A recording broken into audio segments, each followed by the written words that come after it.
ইনি হলেন কবিরাজ মিজান। মিজান বলল, কালো জাদু মানে কিছু বোঝেন আপনারা? আমি বললাম, হ্যাঁ, একটা সিনেমায় দেখেছিলাম।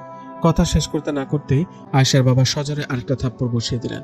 এবার বাসরাতে আয়শার হাত ধরতেই বরাবরই অবাক হয়েছে। আয়শার হাত স্বাভাবিক মানুষের তুলনায় অধিক ঠান্ডা। তাও কিছু না বলে চুপচাপ ছিলাম। কিন্তু রাতে যখন হঠাৎ আয়শাকে জড়িয়ে ধরলাম, আমি রীতিমতো আরো বেশি অবাক হলাম। আয়শা শুধু হাত না, বরং পুরো শরীর ঠান্ডা। মনে মনে এসব অদ্ভুত চিন্তা আসতে লাগলো। আয়শা বলল, কি হলো? সেই কবে থেকে দেখছি আপনি কি চিন্তা করছেন? আমি বললাম, না, আসলে চিন্তা করছিলাম যে আমার কি? না, থাক, কিছু না, ঘুমিয়ে পড়ুন। আয়শার সাথে পারিবারিকভাবে বিয়ে হয়েছে। বিয়ের আগে শুধু আমার সাথে আয়শার 2বার দেখা হয়েছিল, আর এই 2বারই আয়শার সাথে আমার শুধু কথা হয়েছে। কখনো তাকে ধরার কথাও কল্পনা করিনি। যাক, শরীরের তাপমাত্রা কম, এ জাতীয় কিছু চিন্তা করে ঘুমিয়ে পড়লাম। কিন্তু সকালে উঠে আয়শার অদ্ভুত সব আচরণ লক্ষ্য করলাম। আমি প্রায় সব সময় সকালে উঠে যাই, অর্থাৎ 5টা-6টার দিকে। কিন্তু আজ আজব হলেও সত্য, 10টার আগেও আমার ঘুম ভাঙেনি। যদিও রাতে অন্য দিনের তুলনায় 2-1 ঘন্টা দেরিতে ঘুমিয়েছিলাম, কিন্তু এত দেরিতে তো আমি ঘুম থেকে উঠি না। ঘুম থেকে উঠতেই আরো বড়সড় একটি ধাক্কা খেলাম। টেবিলে হরেক রকমের খাবার সাজানো। যদি গুনে দেখি তাহলে 30 আইটেমের বেশি হবে। কিন্তু এতগুলো খাবার কে খাবে? ঘরে শুধু আমি আর আয়শা থাকি। আমার মা বাবা থাকে গ্রামে। বিয়ের পরে তারা বলেছে বৌমাকে নিয়ে শহরে যেতে। তারা কিছুদিন পরে আসবে। এতগুলো খাবার দেখে মনে মনে কল্পনার রাজ্যে ডুব দিলাম। একটা মেয়ের পক্ষে এতগুলো খাবার বানানো সম্ভব? আয়শার প্রত্যেকটা কাজ আমাকে রীতিমতো অবাক করছে। আয়শা বলল, কি হলো, এভাবে কি দেখছেন? না, মানে এতগুলো খাবার কি খাবে? কেন, আপনি খাবেন? আর কোনো কথা হবে না, তাড়াতাড়ি ফ্রেশ হয়ে আসুন, আমি খাবার রেডি করছি। মনে মনে চিন্তা করতে লাগলাম, এই মেয়ের কাজ সব অস্বাভাবিক কেন? শুধু সকালেই নয়, দুপুরে, সন্ধ্যা ও রাতে প্রায় হরেক রকম খাবারের ব্যবস্থা করেছে। সারাদিন শুধু কাজ করলো, একটু বিশ্রামও নিতে দেখলাম না। হিসাব করে দেখলাম প্রায় 16 ঘন্টার অধিক কাজ করেছে। বিষয়টা আমাকে আরো বেশি অবাক করলো। কিন্তু আরেকটি বিষয় জানলে আপনারা অবাক হবেন। মেয়েটা সারাদিন কাজ করে অথচ কিছুই খায়নি। আমি অনেক জোর করেছি খাওয়ার জন্য। যতবারই বলেছি কিছু খেয়ে নাও, সে বলেছে তার ক্ষুধা নেই, তার নাকি কখনো ক্ষুধা লাগে না। এখন শুধু মেয়েটির কথা শুনে অবাক হচ্ছে না, বরং ধীরে ধীরে ভয়ও লাগছে। মনে মনে একটা চিন্তা আসছে, মেয়েটাকে মানুষ নাকি জিন? আর এসব চিন্তা করতে পারছি না। ভয়ের মাত্রাটা অধিক হারে বাড়তে লাগলো। ছাদে গিয়ে জিন নিয়ে কয়েকটি আর্টিকেল পড়তে লাগলাম। জিনদের স্বভাব কেমন হয়? প্রায় প্রত্যেকটা আর্টিকেলেই আমাকে অবাক করছে, কারণ কোনো না কোনো আর্টিকেলের সাথে আয়শার মিল রয়েছে। একটা আর্টিকেলে বলা হয়েছে জিনেরা দেখতে স্বাভাবিক মানুষের তুলনায় অনেক সুন্দর। এই পয়েন্টটা আয়শার সাথে মিলে গেল। মেয়েটি দেখতে অসম্ভব সুন্দর। আর্টিকেলে বলা হয়েছে জিনেরা কোনো বিশ্রাম ছাড়াই সারাদিন কাজ করতে পারে। কিন্তু অবাক হলেও সত্য, এই পয়েন্টটিও আয়শার সাথে মিলে গেছে। আবার কয়েকটি আর্টিকেলে বলা হয়েছে জিনদের কখনো ক্ষুধা লাগে না। এভাবে অনেকগুলো আর্টিকেল পড়েছিলাম, কিন্তু একটা আর্টিকেল সত্যি আমার আকর্ষণ কেড়ে নিল। জিনদেরকে যখন যেটা বলা হয় তারা সেটা করার জন্য প্রস্তুত থাকে। এই আর্টিকেলটি পড়ে আমার মাথায় কিছু বুদ্ধি আসলো। চিন্তা করলাম আয়শার উপর অ্যাপ্লাই করা যাক। আমি নিচে গিয়ে দেখলাম আয়শা কাজ করছে। আমি বললাম, আয়শা, একটু এদিকে আসুন। বলুন। সোফায় গিয়ে একটু বসুন। মনে মনে চিন্তা করছিলাম প্রশ্ন করবে কি জন্য বসবো, কিন্তু আমাকে অবাক করে দিয়ে সোফায় বসে থাকলো। আমার কৌতূহল আরো বেড়ে গেল। আমি বললাম, আমার সাথে রুমে আসুন। আমি আয়শাকে নিয়ে রুমে ঢুকলাম। আমি বললাম, আয়শা, আমাকে একটা গান শোনান। আয়শা গান গাওয়া শুরু করলো, খুব সুমধুর কণ্ঠ। আমি বললাম, আয়শা, একটু জানালাটা লাগিয়ে দিন। আয়শা জানালা লাগিয়ে সেখানে দাঁড়িয়ে থাকলো। আমি বললাম, আচ্ছা, একটা খুলে দিন। আমি আয়শার ধৈর্য পরীক্ষা করা শুরু করলাম, কারণ একটি আর্টিকেলে বলা হয়েছে জিনদের অনেক ধৈর্য রয়েছে। আমি বললাম, আয়শা, আবার খুলে দিন, আবার লাগিয়ে দিন, আবার খুলে দিন, আবার লাগিয়ে দিন, আবার খুলে দিন, আবার লাগিয়ে দিন। এভাবে প্রায় অনেকবার বললাম, কিন্তু অবাক করার বিষয়, আয়শা একবারও বিরক্ত না হয়ে আমার হুকুম পালন করলো। সময় যত ঘনিয়ে আসছে আয়শার প্রতি কৌতূহল আমার ততই বেড়ে যাচ্ছে। আমি বললাম, আয়শা, আপনি এখনই আমার সামনে আপনার শরীরের সমস্ত কাপড় খুলে রাখুন। মনে করলাম লজ্জা পাবে আর বলবে আমার লজ্জা লাগে, আমি পারবো না। কিন্তু আমাকে অবাক করে দিয়ে সে সাথে সাথে সব কাপড় খুলতে লাগলো। আমি বললাম, আরে না না, থাক, লাগবে না, আপনি শুয়ে পড়ুন, আমি একটু পরে ঘুমাবো। এই বলে বারান্দায় চলে এলাম। আমার যেন বিশ্বাসই হচ্ছে না এটা স্বাভাবিক কোনো মেয়ে। মনে প্রত্যেকবারই বলছে এই হলো একটি জিন। তার মানে কি আমি কোনো জিনের সাথে বিয়ে করেছি? আচ্ছা, জিনতের বয়স তো অনেক বেশি হয়, আয়শাকে গিয়ে জিজ্ঞেস করা উচিত ওর বয়স কত। আয়শা, আপনার বয়স কত? এই তো 23। ও আচ্ছা, 23। আরে না না, 2300 বছর। এটা শোনার পর মাথা ঠিক রাখতে পারলাম না। মনে মনে চিন্তা করলাম, এখন ঘুমিয়ে নি, যা চিন্তা করার আগামীকাল করব। আয়শা বলল, দেখুন টেবিলের ওপর দুধের গ্লাস রাখা আছে, সেগুলো খেয়ে তারপর শুয়ে পড়ুন, তার আগে না। যাক, সুন্দরী বউ এত সুন্দর করে আবদার করেছে, না রেখে পারলাম না। এক ঢুকে পুরো 1 গ্লাস দুধ খেয়ে ফেললাম, কিন্তু দুধের স্বাদ একটু ব্যতিক্রম লাগলো। থাক, হয়তো আমি বেশি চিন্তা করেছি তাই এমন লাগছে। সকালে ঘুম থেকে উঠে দেখলাম আজকেও লেট, 11টা বাজছে। আজকে অফিসে গেলে বস নিশ্চিত রাগ করবে। অফিসে যাওয়ার জন্য বের হব, ঠিক তখনই আয়শা আমাকে আবার অবাক করে দিল। এই নিন টিফিন বক্স আপনার জন্য। এতগুলো খাবার কি শুধু আমার জন্য নাকি পুরো অফিসের সব স্টাফদের জন্য? গুনে গুনে দেখলাম গতকালের থেকে দ্বিগুণ খাবার বানিয়েছে আজকে। মনে মনে চিন্তা করলাম, এমনিতেও আজকে অফিসে লেটে যাচ্ছে, বস বকা দিবে, তার থেকে ভালো বউ এতগুলো খাবার বানিয়েছে, এগুলো যদি নিয়ে গিয়ে বসকে দেখাই তাহলে বস নিশ্চয়ই খুশি হবে। দুটো সিএনজি ঠিক করে খাবারগুলো নিয়ে অফিসে রওনা দিলাম। এতগুলো খাবার দেখে শুধু বস না, বরং আমার সব কলিগরাও খুশি। বস বলল, আমি তো আজকে তোমাকে বকা দেওয়ার জন্য প্রস্তুত হয়ে গেছিলাম, কিন্তু এখন দেখছি বিয়ে করে তুমি আরো ভালো হয়ে গেছো, সবার জন্য খাবার এনেছো, ধন্যবাদ। দুপুরের দিকে লাঞ্চের সময় সবাই আয়শার খাবারগুলো খাচ্ছিল আর তারিফ করছিল। বস বলল, কোন হোটেল থেকে এনেছো? আমি বললাম, আমার বউ বানিয়েছে। বস তো রীতিমতো অবাক, এতগুলো মানুষের খাবার একজনে বানিয়েছে আর সবগুলোই সুস্বাদু। মনে মনে খুশি হলাম, চিন্তা করলাম এভাবেই যদি বউ খাবার বানাতে থাকে তাহলে আমার প্রমোশন নিশ্চিত। অফিস শেষ করে বাসায় ফিরছিলাম, ঠিক এমন সময় আমার হাসিবের সাথে দেখা হয়। হাসিব আমার বন্ধু। 1 মাস আগেই হঠাৎ করে তার সাথে আমার এক রাতে পরিচিত হয়। কিছুদিনের মধ্যে আমাদের মধ্যে খুব ভালো একটা বন্ধুত্বপূর্ণ সম্পর্ক গড়ে ওঠে, কিন্তু আমার বিয়েতে তাকে দাওয়াত দিলে সে তার ব্যবসায়িক কাজের জন্য আসতে পারেনি। আমি বললাম, হাসিব, চিনছিস আমাকে? কেমন আছিস? হাসিব বলল, এই তো ভালো আছি, তোর বিবাহিত জীবন কেমন চলছে? এই তো ভাই, ভালোই। আমি যে কত প্যারের মধ্যে আছি সেটা আর হাসিবকে বললাম না। চিন্তা করলাম আগামীকালকে হাসিবকে ঘরে দাওয়াত দিব, তারপর তার সাথে আসার ব্যাপারে সম্পূর্ণ কথা বলবো। হাসিব, এক কাজ কর, আগামীকালকে তুই আমার বাসায় আয়, একেবারে আমার বউকে দেখবি আর তোর সাথেও কিছু সময় কাটালাম। এমনি অফিস থেকে আমি ছুটি নিয়েছিলাম। হাসিব বলল, আচ্ছা, আমি বিকালের দিকে আসবো, তারপর সারা রাত আড্ডা দিব।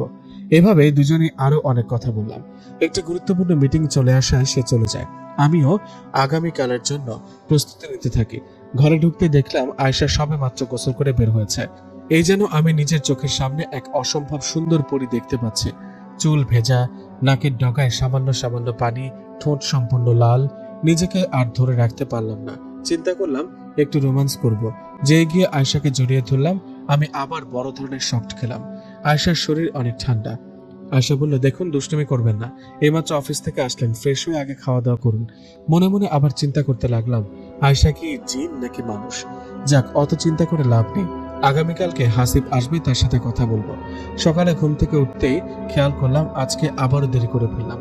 বউ আজকে হরেক রকমের খাবার রান্না করেছিল, যার ফলে বসের বকা থেকে আবার বেঁচে গেলাম। চিন্তা করতে লাগলাম, এভাবে হরেক রকমের খাবার রান্না করলে আমার বেতন তো খাবারের পেছনেই চলে যাবে। হঠাৎ করে বোর্ড মিটিং এ আটকা পড়লাম। বোর্ড মিটিং থেকে বের হয়ে দেখি আয়শার অনেকগুলো কল। তাই আর দেরি না করে সাথে সাথে বাসার উদ্দেশ্যে রওনা দিলাম। কিন্তু বাসার ভিতরে ঢুকতে যা দেখলাম তা দেখে স্বাভাবিক কোনো মানুষ ঠিক থাকতে পারবে না। মেঝেতে হাসিবের লাশ পড়ে আছে। হাসিবের শরীরের প্রত্যেকটা অঙ্গ কেটে ফেলা হয়েছে। হাসিবের পা দুটো টুকরো টুকরো করে কাটা হয়েছে। হাত দুটো টুকরো টুকরো করে ফেলা হয়েছে। এমনকি শরীরও কেটে 2 ভাগ করে ফেলা হয়েছে। শুধু তাই নয়, হাসিবের যৌনাঙ্গ কেটে তার মুখে ঢুকিয়ে দেওয়া হয়েছে। তার মুখ শরীর থেকে আলাদা করে ফেলা হয়েছে। আর পাশে মেঝেতে পড়ে রইল আমার আয়শা। এরকম ভয়ঙ্কর একটি মুহূর্তে কি করব কিছুই বুঝতে পারছিলাম না। তাড়াতাড়ি আয়শাকে কোলে তুলে নিলাম। বুঝতে পারলাম আয়শা অজ্ঞান। আর 7-5 না ভেবে আয়শাকে হাসপাতালে নিয়ে যাওয়ার উদ্দেশ্যে রওনা দিলাম। হাসপাতালে আয়শাকে তারা স্যালাইন দিল, কিন্তু আজব হলো সত্য, স্যালাইনের একটি বিন্দু আয়শার শরীরে ঢুকছিল না। ডাক্তার যখন আমাকে এই কথাটি বলল, আমি সত্যি অবাক হয়েছিলাম। মনে মনে অনেকটাই নিশ্চিন্ত হয়ে গিয়েছিলাম আয়শা বোধ হয় জিন। কিন্তু পরক্ষণে আবার হাসিবের কথা মনে হলো, বেচারা কি দোষ করেছিল? তাকে এভাবে মারার কারণ কি? আর কেনই বা তাকে মারলো এভাবে, তাও আবার আমার বাসায়? মনে মনে চিন্তা করছি, কোনো প্রতিবেশী যদি জানতে পারে তাহলে আমার পুরো জীবন শেষ। আয়শার মা বাবা দুজনেই চলে আসলেন। তারা এভাবে আয়শাকে দেখে কান্না করতে লাগলো। তাদেরকে কি বলে সান্ত্বনা দেব আমি নিজেও বুঝতে পারছিলাম না, কারণ আমি নিজেও চিন্তিত। আয়শার মা বলল, বাবা এগুলো কেমনে হয়েছে? আমি বললাম, আমি অফিস থেকে এসে দেখলাম আয়শা এভাবে পড়ে আছে। একটু পরে ডাক্তার বের হলেন, ভয় পাওয়ার কিছুই নেই। খেয়াল করলাম আয়শার কেবিন থেকে তার বান্ধবী রিয়া বের হলো। সেই বিয়ের সময় তাকে একবার দেখেছিলাম, এ পর্যন্ত আর কখনো দেখিনি। কিন্তু মেয়েটি দেখতেও খুবই রহস্যময়, তেমন কোনো কথা বলে না, সবসময় চুপচাপ থাকে। আমার দিকে এমন ভাবে তাকায় যেন এখনই আমাকে খেয়ে ফেলবে। মেয়েটিকে দেখলে আমার ভয় লাগে, কিন্তু এখন চিন্তা করার বিষয় হচ্ছে এই মেয়েটি কবে কেবিনে গেল। আমি তো আয়শার কেবিনের পাশে দাঁড়িয়েছিলাম, আমি তো খেয়াল করলাম না এই মেয়েটিকে কেবিনে ঢুকতে। মনে মনে চিন্তা করতে লাগলাম, পুরো পরিবার এত অদ্ভুত কেন? পুরো পরিবারকে অদ্ভুত লাগার কারণ রয়েছে। আয়শা এত কিছু হয়ে গেল, অথচ আয়শার আব্বু একটু কান্না করলেন না, বরং একরকম ভাবে আমার দিকে তাকিয়ে থাকলেন, যেন আমি এসব কাজ করেছি। মনে মনে আল্লাহকে ডাকতে শুরু করলাম। মোটামুটি ধারণা করে ফেললাম যে এই পুরো পরিবারটি জিনের পরিবার।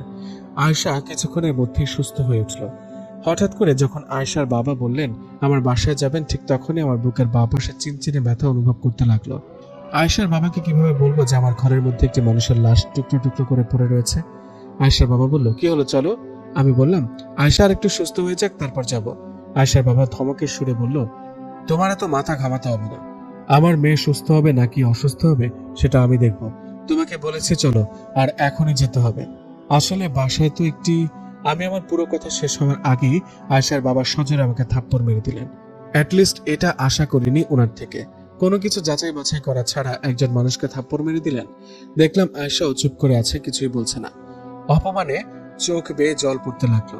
চিন্তা করলাম যা হবে হোক, তাদেরকে বাসায় নিয়ে যাই, তারপর পুরো ঘটনা খুলে বলবো। কিন্তু বাসায় ঢুকতে আবার আমি শকড। কিছুক্ষণ আগে যে হাসিবার লাশ দেখলাম সেটা কোথায় গেল? পুরো রুম ছড়িয়ে ছিটিয়ে ছিল রক্ত, কিন্তু এখন কোথাও রক্তের একটি ছিটাফোঁটাও নেই। কোথায় গেল সবগুলো? আরো অবাক করার বিষয় হচ্ছে যে ঘরের মধ্যে আয়শার বান্ধবী রিয়া ও আরেকটি ছেলে রয়েছে। ছেলেটিকে দেখতে একরকম কবিরাজের মতো লাগছে। কবিরাজ না বললেও মোটামুটি ভণ্ড হুজুরদের মতো লাগছে। পুরো শরীরে কম করে হলেও 10 থেকে 12 রকম তসবি পড়ে আছে। কবিরাজ ইশারা করলেন আমাদের সবাইকে ঘরের ভিতরে ঢুকে বললেন, ইনি হলেন কবিরাজ মিজান। মিজান বলল, কালো জাদু মানে কিছু বোঝেন আপনারা? আমি বললাম, হ্যাঁ, একটা সিনেমায় দেখেছিলাম। কথা শেষ করতে না করতেই আয়শার বাবা সজোরে আরেকটা থাপ্পড় বসিয়ে দিলেন। এবার অপমান বোধ হলো না, বরং একটু অবাক হলাম। যাক, অত অবাক হওয়ার কিছু নেই, আমার সিনিয়র মানুষ আমাকে মারতেই পারে। মিজান বলল, এই ঘরের কোনো এক ব্যক্তির উপর কালো জাদু করা হয়েছে। মিজান তার ব্যাগ থেকে একটি হাড় বের করলো। হাড়টির দুই পাশে লাল লাল কি কতগুলো লাগানো। মিজান বলল, হাড়টি কিছুক্ষণ পর নিজে নিজে ঘুরবে, আর ঘুরে যার কাছে থামবে সেই ব্যক্তির উপরে কালো জাদু করা হয়েছে। হাড় নিজে নিজে ঘুরতে লাগলো এবং হঠাৎ করে হাড়টি ঘুরতে ঘুরতে আয়শার সামনে এসে থামলো। তার মানে আয়শার উপরে কালো জাদু করা হয়েছে। মিজান তার ব্যাগ থেকে একটি বোতল বের করলো। বোতলের মধ্যে লাল কালারের কিছু পানি আছে। সাথে সাথে পানিগুলো নিয়ে আয়শার মুখের উপর মারলো। কিছুক্ষণের জন্য সবগুলোই আমার সিনেমা মনে হচ্ছিল, কিন্তু পরক্ষণে আমি ভয় পেয়ে গেলাম। আয়শা পাগলের মতো করছিল। মনে হচ্ছিল আয়শার শরীর থেকে কিছু একটা বের হয়ে যাবে। কেউ তার শরীর থেকে তার আত্মা বের করে নিচ্ছে। পাগলের মতো ছটফট করছিল, আর মিজান অনবরত তার মুখের উপর পানি মারতে লাগলো। হঠাৎ করে আয়শা আবার স্বাভাবিকভাবে সোফায় বসে পড়ল। মিজান আয়শাকে উদ্দেশ্য করে বলল, কি হয়েছিল বলো। আয়শা চারদিকে দেখলো, যেই আমার দিকে নজর পড়লো সাথে সাথে সে আমাকে জড়িয়ে ধরে পাগলের মতো কান্না করতে লাগলো। আমি বললাম, কি হয়েছে, এভাবে কান্না করছেন কেন? আপনি খারাপ। আপনাকে আমি কতগুলো কল দিয়েছি, কিন্তু আপনি একবারও কল ধরেননি কেন? আপনার ওই বদমাশ বন্ধুটি এসে আমার সাথে খারাপ ব্যবহার করছিল। আমি যখন তাকে বাধা দেই তখন সে আমাকে থাপ্পড় মারলো, তারপর আমার কিছুই মনে নেই। তার মানে হাসিব আয়শার সাথে খারাপ কিছু করতে চেয়েছিল। কিন্তু কেন? হাসিব তো এমন ছিল না। হাসিব অত্যন্ত নম্র ও ভদ্র ছেলে। গত 1 মাস আগে যখন হাসিবের সাথে আমার দেখা হয়, তখন হাসিব প্রথম প্রথম আমার সাথে কথা বলতে ভয় পেলেও কিছুদিনের মধ্যে আমরা ভালো বন্ধু হয়ে যাই। কখনো কোনো মেয়ে নিয়ে কথা বলতে দেখিনি। কিন্তু এখন প্রশ্ন হচ্ছে, হাসিব কেন এমন করবে? মিজান বলল, বাহাদুর, এই মেয়েকে তুমি শুয়ে দিয়ে আসো। আয়শার শরীরের তাপমাত্রা এখন অনেকখানি প্রায় গরম, স্বাভাবিক মানুষের মতোই। মনে হচ্ছে আয়শার শরীর থেকে জিনটি চলে গেছে। মনে মনে একটু খুশি হলাম। মিজান বলল, তুমি কিছু বুঝেছো? আমি বললাম, কিছুই তো বুঝতে পারছি না, কি হচ্ছে? তোমার বন্ধু হাসিব যখন আয়শার সাথে খারাপ ব্যবহার করলো, তখন আয়শার সাথে থাকা জিন তার শরীরের ভিতরে ঢুকে হাসিবকে মেরে টুকরো টুকরো করে ফেললো, আর এই জিন কালো জাদুর মাধ্যমে আয়শার কাছে এসেছে। আমি বললাম, এই কালো জাদু কে করেছে? হাসিব। সত্যি অবাক হওয়ার মতো বিষয়। হাসিব আয়শার উপর কালো জাদু কেন করলো? তার মানে কি হাসিব আগে থেকে আয়শাকে চিনত? আমি বললাম, এই জিন থেকে বাঁচার কি কোনো উপায় নেই? মিজান বলল, অবশ্যই আছে। মিজান ব্যাগ থেকে একটা পুতুল বের করছে আর সেটা একটু পরপর দেখছে আর কিছু না বলে পুরো ঘরে হাঁটছে। মিজান হাঁটছে আর আমি হাসিবের লাশের ব্যাপারে চিন্তা করছি। কোথায় গেল এই লাশ? আর কেই বা মারলো হাসিবকে? মিজান বলল, তুমি নিশ্চয়ই হাসিবের লাশের ব্যাপারে চিন্তা করছো, তাই না? আমি কিছু না বলে শুধু মিজানের দিকে তাকিয়ে থাকলাম। হয়তো মিজানও বুঝতে পেরেছে। কিছু চিন্তা করো না, হাসিবের লাশ আমি ঠিক জায়গায় রেখে এসেছি। যেখান থেকে এই জিন এসেছে সেখানেই রেখে এসেছি। কেউ তোমাদেরকে সন্দেহ করবে না। যদি চাও এই জিন তোমাদেরকে চিরদিনের জন্য ছেড়ে চলে যায়, তাহলে তোমাদের 2 দিনের একটি কাজ করতে হবে। আমি বললাম, আয়েশার জন্য আমি সবকিছু করতে রাজি, আপনি শুধু বলুন কি করতে হবে। মিজান বলল, 2 দিন তোমাদের থেকে সব মানুষের সাথে সম্পূর্ণ যোগাযোগ বন্ধ রাখতে হবে। তোমাকে একটু বুঝিয়ে বললেই তুমি বুঝে যাবে। 48 ঘন্টার একটি মন্ত্রের কাজ করব। এই 48 ঘন্টায় তোমাদের ঘরে কেউ আসতে পারবে না, বাইরের কোনো কিছু ঘরে প্রবেশ করানো যাবে না। জিনটি যে কোনো মুহূর্তেই তোমার উপর আক্রমণ করতে পারে, তাই তোমার থেকে সব সময় সচেতন থাকতে হবে। আমি বললাম, আজব, আমার উপর আক্রমণ করবে কেন? আমি কি করলাম? মিজান বলল, এখন আমি আর কিছু বলতে পারবো না। তুমি কি করেছো সবকিছু আমি 48 ঘন্টা পরে বলবো। যদি পারো তাহলে আয়শার থেকে একটু দূরত্ব বজায় রাখবে। এই কথা বলে মিজান, রিয়া, আয়শার মা ও বাবা সবাই ঘর থেকে চলে গেলেন। আমি মনে মনে চিন্তা করতে লাগলাম, এই যেন কোনো হরর মুভি দেখছি। কোনোদিনও এসব নিয়ে চিন্তা না করলেও এখন একটু চিন্তা করছে আর আমার শরীর ভারী ভারী লাগছে। সোফায় বসে চিন্তা করতে লাগলাম কি হচ্ছে আমার সাথে। 2-3 দিনে আমার জীবন সম্পূর্ণরূপে পাল্টে গেল। কিছুদিন আগে যদি এই বিয়েটা আমি না করতাম তাহলে হয়তো এখনো আমি খুব সুখে জীবনযাপন করতাম। কি করব কিছুই বুঝতে পারছিলাম না। 48 ঘন্টার জন্য সবার সাথে সমস্ত কন্ট্যাক্ট অফ রাখতে বলেছে। আমার যতটুকু ধারণা, কালো জাদু করা হয় কাউকে পাওয়ার জন্য বা কারো ক্ষতি করার জন্য। তাহলে কি হাসিব আয়শাকে পাওয়ার জন্য এসব করেছে? কিন্তু হাসিব আয়শাকে চেনে কিভাবে? তাদের কি কোনো সম্পর্ক রয়েছে? তাই নিজে নিজে চিন্তা করতে লাগলাম কি হচ্ছে, কেন হাসিবকে মারা হয়েছে, কে এই জিন, আয়শার শরীরে কেন ঢুকেছে, আমাকে কেন মারবে, হাসিব কেন আয়শাকে কালো জাদু করেছে? এতগুলো প্রশ্ন আমার মাথায় ঘুরছিল। কখন যে ঘুমিয়ে পড়লাম আমি নিজে জানি না। হঠাৎ করে দেখলাম আয়শা একটি ধারালো ছুরি নিয়ে আমার বুকের ওপর সজোরে আক্রমণ করল, আর সাথে সাথে আমি সেখানে মারা গেলাম। সাথে সাথে চোখ খুলে গেল। তার মানে নিশ্চিত এটা স্বপ্ন ছিল। খেয়াল করে দেখলাম আমার শরীর প্রচন্ড ভারী মনে হচ্ছে।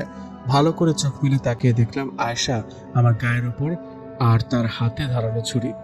আমি কিছু বুঝে ওঠার আগে সে ছুরি দিয়ে আমাকে সজোরে আঘাত করলো। আয়শা সজোরে আমাকে ছুরি দিয়ে আঘাত করলো। সাথে সাথে আমি আয়শাকে ধাক্কা দিলাম। ছুরির আঘাতে হাতের কিছু অংশ কেটে গেছে। যেহেতু সোফায় শুয়েছিলাম, আমি ধাক্কা দিতেই আয়শা মেঝেতে পড়ে গেল, আর মেঝেতে পড়ার সাথে সাথে অজ্ঞান। আমার মনে হয় আয়শার ভেতরে জিনটি আবার ঢুকেছে। না, এখন আর অত কিছু ভাবলে চলবে না। মেয়েটিকে তাড়াতাড়ি হাসপাতালে নিতে হবে। সোফা থেকে পড়ার কারণে মেয়েটিও নিশ্চয়ই ব্যথা পেয়েছে। আয়শাকে কোলে তুলে নিলাম। যে হাসপাতালে যাওয়ার উদ্দেশ্যে দরজা খুললাম, দেখলাম রিয়া দাঁড়িয়ে আছে আর তার সাথে একটি অ্যাম্বুলেন্স। কিছুই বুঝতে পারছি না কি হচ্ছে। রিয়া তো চলে গিয়েছিল, তাহলে রিয়া এখানে কি করছে? রিয়া বলল, এত অবাক হতে হবে না দুলা ভাই, আপনি তাড়াতাড়ি আয়শাকে অ্যাম্বুলেন্সে ঢুকান। আমি তো অ্যাম্বুলেন্স আপনার জন্য এনেছিলাম। আমার জন্য কেন? আয়শার আব্বু বলল, দেখো বাবা, অত কথা বলতে নেই, তুমি তাড়াতাড়ি আয়শাকে অ্যাম্বুলেন্সে ঢুকাও। আমি কিছু চিন্তা করতে পারছি না কি হচ্ছে। কিছুক্ষণ আগে আয়শার যে পরিবার দেখেছিলাম, এখন সে পরিবারের সাথে কোনো মিল নেই। যে রিয়া আমার সাথে কখনো কথা বলেনি, সেই রিয়া এখন আমাকে দুলাভাই ডাকছে। আয়শার আব্বু, সে তো কম বেশি থাপ্পড় মেরেছিল, আর এখন আমাকে বাবা ডাকছে। আয়শার কেবিন থেকে একজন ডাক্তার বের হলেন, কিন্তু ডাক্তারকে দেখে অনেক বড় ধরনের ছ্যাঁকা খেলাম। এই ডাক্তার তো দেখতে হুবহু মিজানের মতো, শুধু লম্বা লম্বা চুল আর লম্বা দাড়ি নেই, বাকি পুরোটাই মিজানের মতো। আমাকে দেখে দৌড়ে এসে আমাকে জড়িয়ে ধরল। মিজান বলল, যদি তুমি আয়শাকে ধাক্কা না দিতে তাহলে জানি না কি হতো। আমি মিজানের কোনো কথার উত্তর দিতে পারছি না, শুধু অবাক হচ্ছি। এইসব আমার সাথে কি হচ্ছে? রিয়া বলল, মিজান, তুমি আর দুলাভাই আমার সাথে আসো তো পাশের কেবিনে। একটু পরে 3জন মিলে পাশের কেবিনে বসলাম। কেবিনে তেমন কেউই নেই, শুধু আমরা 3জন আছি। রিয়া বলল, দুলাভাই, আপনি নিশ্চয়ই চিন্তা করছেন কি হচ্ছে এগুলো, তাই না? আমি এখনো কিছুই বলছি না, কারণ কিছু বলার মতো ভাষা আমার কাছে নেই। কি জিজ্ঞাসা করবো সেটাই বুঝতে পারছি না। দুলাভাই, আমি আপনাকে একদম শুরু থেকে বলি, তাহলে আপনি বুঝবেন। আপনার ওয়াইফ আয়েশার একটি যমজ বোন ছিল, যার নাম সামিরা। কথাটা 26শে মার্চ 2019 সালের, আজ থেকে প্রায় 1-1.5 বছর আগের কথা। সেদিন সামিরা ও আয়শা মিলে একটি ট্যুরে যাওয়ার কথা ছিল। যেহেতু দুজনেই সমবয়সী ছিল, তাই দুজনে যেখানে যেত একসাথে যেত। কিন্তু সেদিন হয়েছিল ব্যতিক্রম, আর এই ব্যতিক্রমের ফলেই এক বাবা তার মেয়েকে হারিয়েছে, এক মা তার মেয়েকে হারিয়েছে, আর এক বোন তার ভালোবাসার বোনকে হারিয়েছে, আর আমি আমার প্রিয় বান্ধবীকে হারিয়েছি। রিয়া যা বলছে প্রায় সবকিছু আমার মাথার উপর দিয়ে যাচ্ছে। আমাকে চুপ থাকতে দেখে রিয়া আবার বলা শুরু করলো, সেদিন সামিরা ট্যুরে গিয়েছিল ঠিকই, কিন্তু আর ফেরেনি। আমরা সামিরাকে প্রায় সব জায়গায় খুঁজেছি, কিন্তু কোথাও পাইনি। ঠিক 14 এপ্রিল সামিরার একটি কল আসে, আর তার কলের মাধ্যমে আমরা জানতে পারি টানা 20 দিন তাকে একটি জায়গায় আটকে রেখে ধর্ষণ করা হয়। আর সে ধর্ষণকারীদের ব্যাপারে তেমন কিছুই বলতে পারেনি, শুধু নামটি বলতে পেরেছিল। একজনের নাম হাসিব, আরেকজনের নাম বাহাদুর। বাহাদুর নামটি শোনার সাথে সাথে আমি এক লাফ দিয়ে কেবিনে থাকা বিছানার উপর দাঁড়িয়ে গেলাম। এই যেন কোনো বাংলা সিনেমার শুটিং হচ্ছে, আর জোর করেই আমাকে ভিলেন বানানো হচ্ছে। আমি বললাম, আপনার মাথা ঠিক আছে? আপনি কি বলছেন? আমি আমার বউ ছাড়া পৃথিবীর সব মেয়েকে বোনের নজরে দেখি। রিয়া বলল, আরে দুলা ভাই, পুরো কথাটি তো শুনুন। সেদিন সামিরা বলতে পারছিল না তাকে কোথায় আটকে রাখা হয়েছে। আমরা তার নাম্বার ট্র্যাক করে তার লোকেশনটা খুঁজে বের করেছি, কিন্তু সেখানে গিয়ে দেখতে পেলাম সামিরার নিথর দেহ পড়ে আছে। তার মানে ওই দুজন ধর্ষণকারী সামিরাকে মেরে ফেলেছে। সামিরাকে যে দুজন ধর্ষণ করেছে ওদের দুজনের কাউকে আমরা চিনতাম না, শুধু নামটি জানতাম, হাসিব ও বাহাদুর। তারপর আমরা সেখানে স্থানীয় মানুষদের থেকে খোঁজ নেওয়া শুরু করলাম। সবার মতে হাসিব নামে একজন ছেলে এখানে প্রায় আসতো, কিন্তু বাহাদুরকে কেউ চিনত না। স্থানীয় ব্যক্তিদের মাধ্যমে আমরা হাসিবের একটি ছবি পেয়েছিলাম, কিন্তু বাহাদুরের কোনো ছবি পাইনি। আমরা জানতাম যে এই দেশে যদি আমরা সামিরার ধর্ষণের বিচার চাই, তাহলে সেটা কোনোদিনও পাবো না। তাই সামিরা পুরো পরিবার চিন্তা করলো ওই দুই ধর্ষণকারীকে তারা সবাই মিলে শাস্তি দেবে। কিন্তু শাস্তি দেওয়ার জন্য তো আগে ওই দুজনকে পেতে হবে, তাই না? আমরা অনেক খোঁজাখুঁজি করলাম, কিন্তু তাদের দুজনের কাউকে পেলাম না। আপনি যে কোম্পানিতে কাজ করেন সেই কোম্পানিটি আমার আঙ্কেলের।